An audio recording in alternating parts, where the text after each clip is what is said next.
Newman projections are a way of drawing our conformations of a molecule, and specifically we're looking at this overall structure by looking straight down this bond between the carbon and carbon bond of these two carbons, okay? So how we're going to draw this is a Newman projection. This is essentially what it looks like.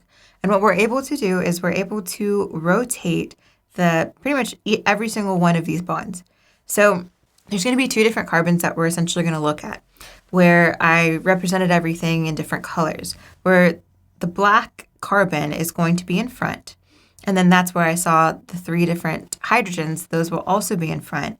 And then our second carbon here in the back is represented in the blue, where sure, it has three other hydrogens.